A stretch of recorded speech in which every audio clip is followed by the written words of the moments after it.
Hello, it's showtime! Yes, good morning. It is the morning sports briefing, and yes, we very nearly went past the clock. Hi, I'm Paul, and you are on New Zealand Sports Radio at 8 a.m. Every single morning. We bring you the most important news to start your day the best way.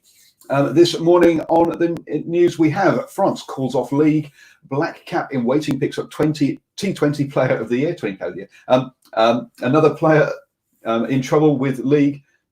We have another player association getting put together, and the Tokyo Olympics will not be delayed again. So let's get straight into that football news.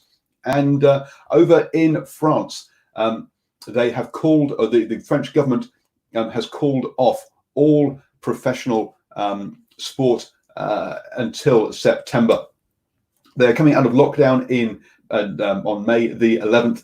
But all major sporting events have been cancelled until September to contain the coronavirus. That obviously includes football, and then it won't be able to resume.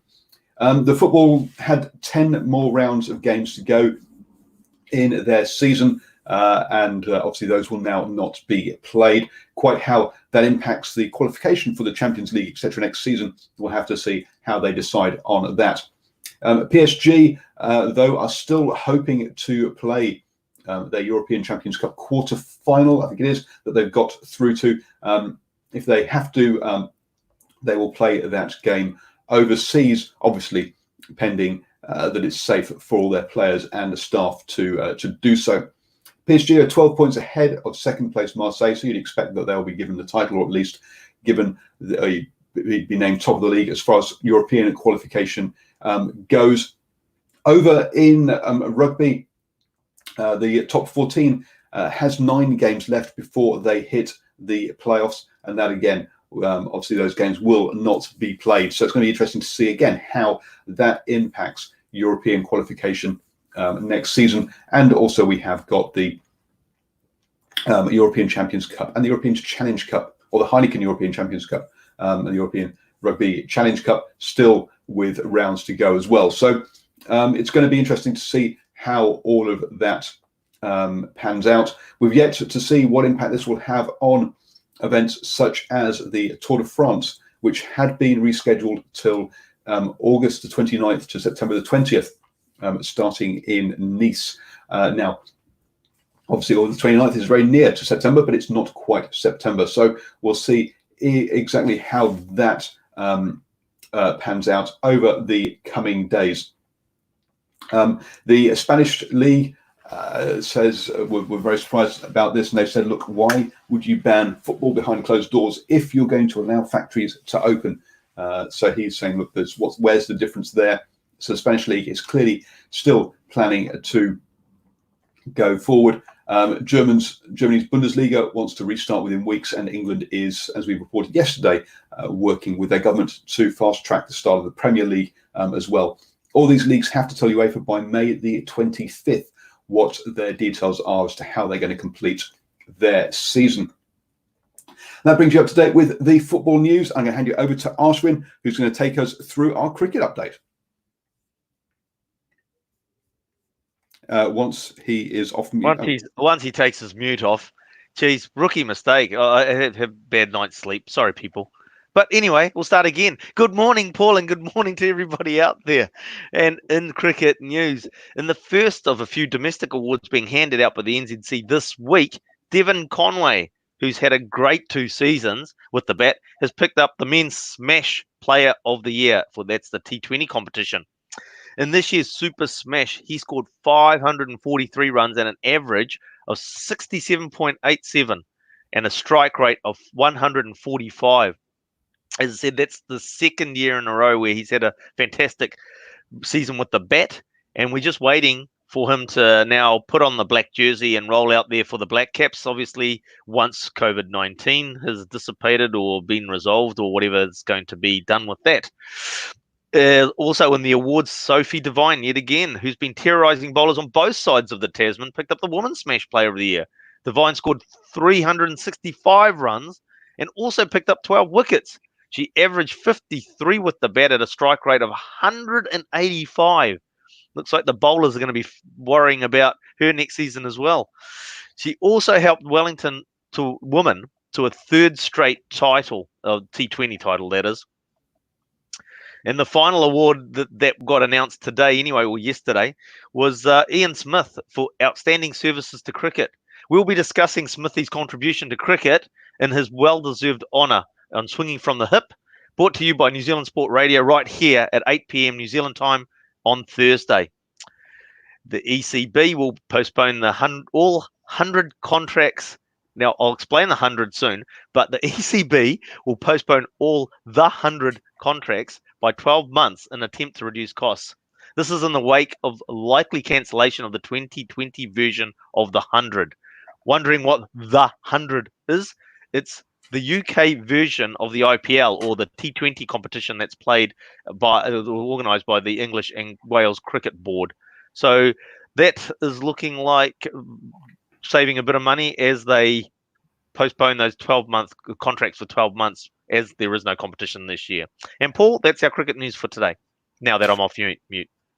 Thank you very much, Ashwin, for that update on the cricket. We'll hand you straight over to Stephen from the far north, who's going to take us through our birthdays.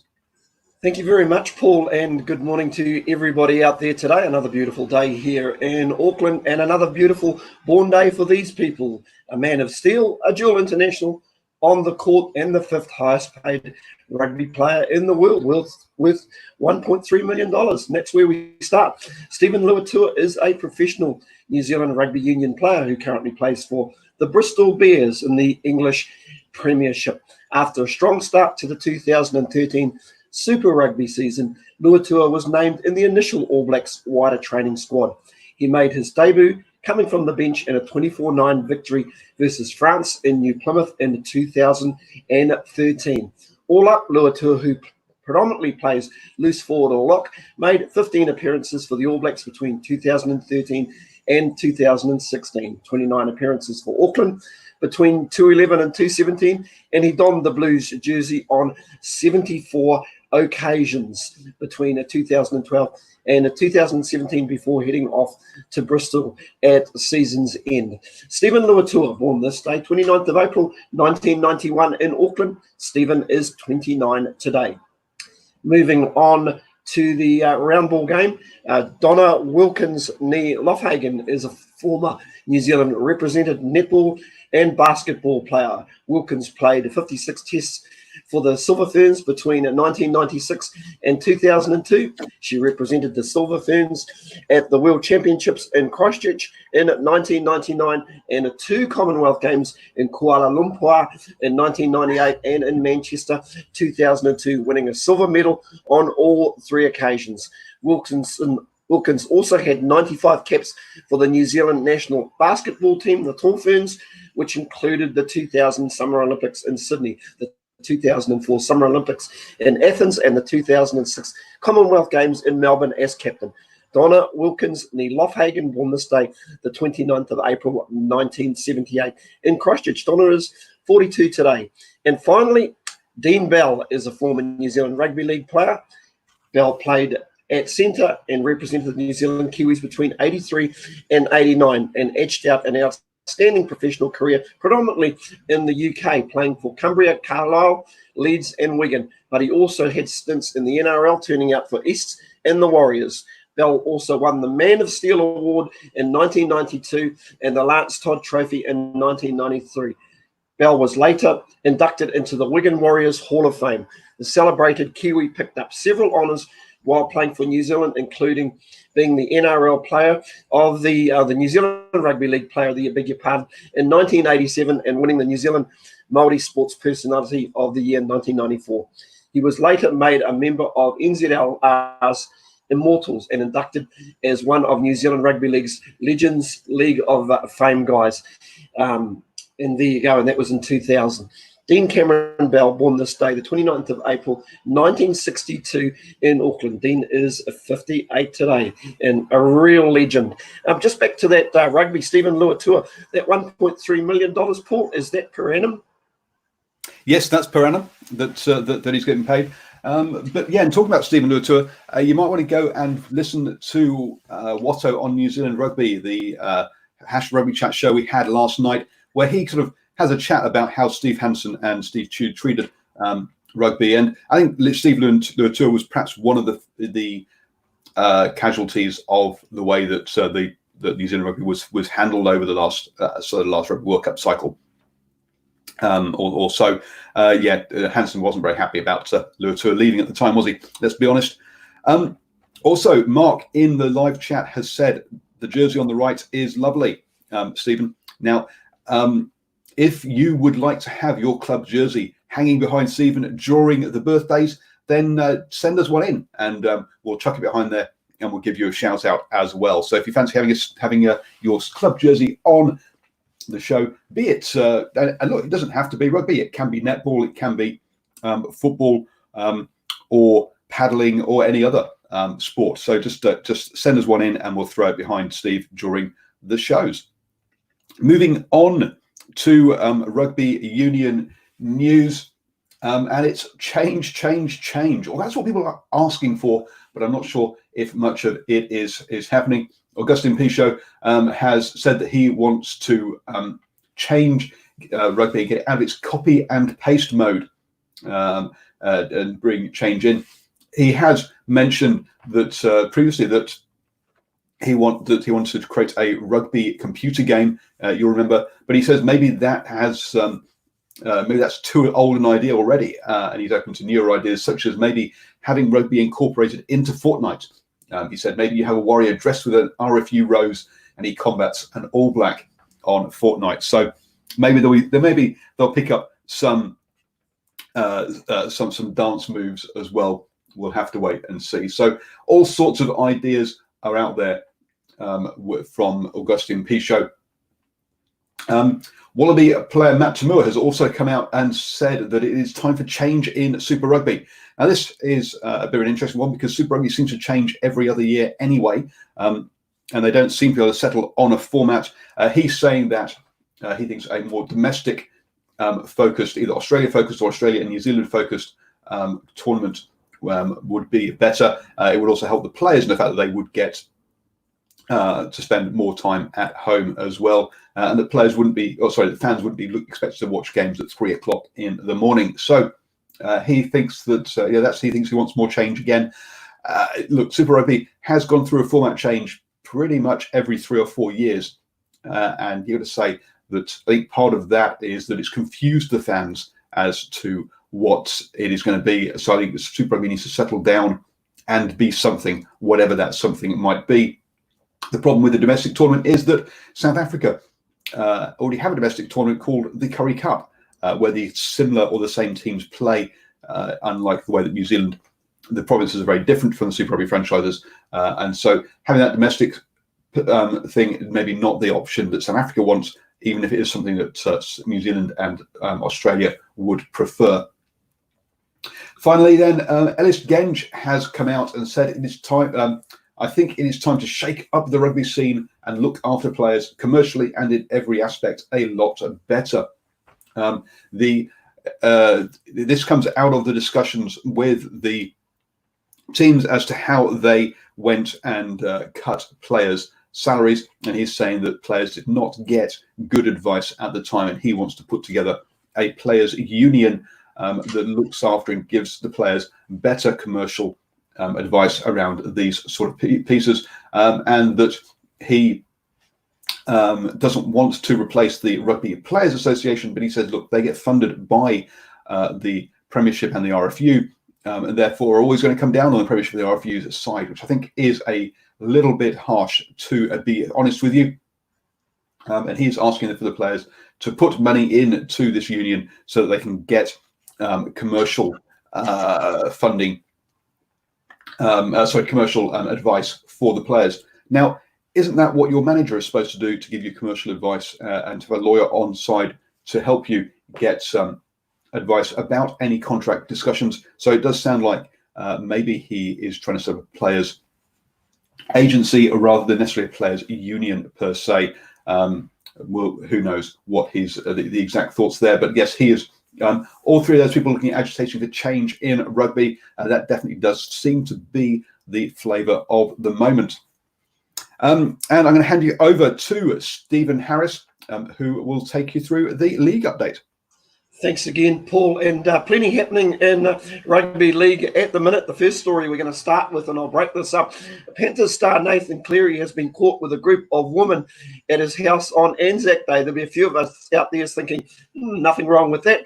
And another case, though, of an NRL star flouting social distancing laws, given that we are right in the middle of COVID-19. Now, the story was pretty much picked up by a Channel 9 reporter who saw several social media photos of Cleary at his home, where he was obviously visited by the woman. Now, this incident pretty much comes on the back of the Latrell Mitchell and Josh Adokar, who were caught at a overnight camping trip on the weekend, and they've been fined by police for breaking social distancing laws.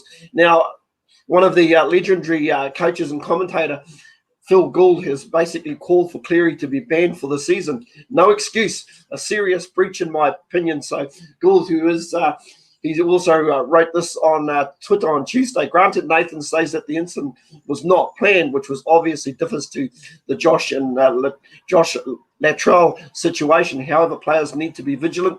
They need to protect themselves, their teammates, and of course the game. So not a happy camper. I'll kind of move on to our next story, which is just in and around the Warriors. Now, the Warriors look set to train in isolation for 2 weeks in New South Wales after being granted federal government exemption to travel to Australia to play out the remainder of the 2020 NRL season. Now, Peter V'landys has pretty much told APP last night that the Australian Border Force have allowed the Warriors to fly into the country, and they could touch down in Australia as early as this coming Sunday. So it's really just about getting sign-off from the New South Wales state government at this time for the Warriors to pretty much quarantine.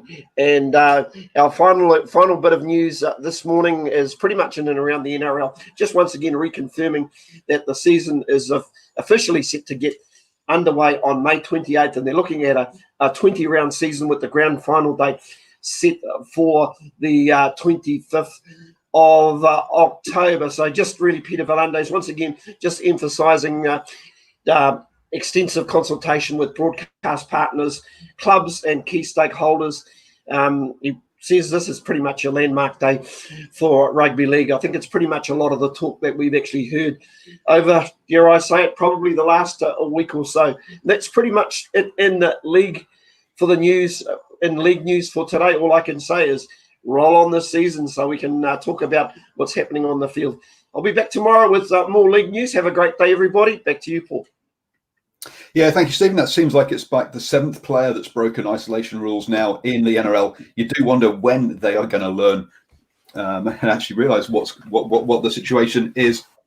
Paul, if I can quickly jump in, I've got a bit of a radical thought. You know, if the players aren't listening, and we've seen over the years, I think in the NRL there was something like last 3 years, something like 66 scandals. Why don't we, instead of fining the players, why don't we just start deducting points away from the clubs? I know it sounds really, really harsh, but I'll tell you what, I often look as a team a little bit like a family. It's pretty much a collective, and it's about keeping everybody in line. And I'll tell you what, if somebody goes out line and you've worked hard to get 2 points, I'll tell you what, it'll make players think really, really hard about it. I'll actually be interested to get some sort of feedback from our live comments as well, if I'm a little bit off target here, too harsh, or what do you think, guys? No, it sounds like a good idea in terms of like it's now becoming a responsibility of the team as a whole to hold your players to account, you know, in the management of those the teams, as opposed to the central body, for want of a term, having to try and manage, I don't know how many, 300 odd players or more. If you think about it, a politician steps out of line, and it's pretty much the whole that particular government that has to basically wear it. You know, not just that individual, just that individual politician. I mean, to say Dave, who's the health minister at the minute? I saw one of your posts last night, Ashton, who's in a little bit of trouble again. I mean, what part of self-isolation do you not understand? Lockdown. What part of lockdown? Lockdown. So, lockdown. It's just like I'm in lockdown. I might go for a bike ride. I might go for. Right. Anyway, before we head down the political route, and we were here for the next hour discussing whether people should be using their old house as an office or not. Let's move on. So this evening at 8 p.m. we have Do You Know Sport? We have two fantastic teams lined up for that. So do join us for that at 8 p.m. this evening, Do You Know Sport? And if you would like to take part in the best radio quiz or best sports radio quiz in New Zealand with the biggest prize, that's right, we have bragging rights up for winning, then do let us know what do let us know what the name of your team is, and do join us. Moving on then, in a final piece of news, the Tokyo Olympics will not be delayed again. So if the Tokyo Olympics cannot go ahead between the 23rd of July and the 8th of August next year, then it will be cancelled. They have said, well, actually scrapped was the words they used. So if they do not get a vaccine in place before then, the Olympics may not happen at all, which would be the first time in a very, very long time, obviously. So that is big news from Japan.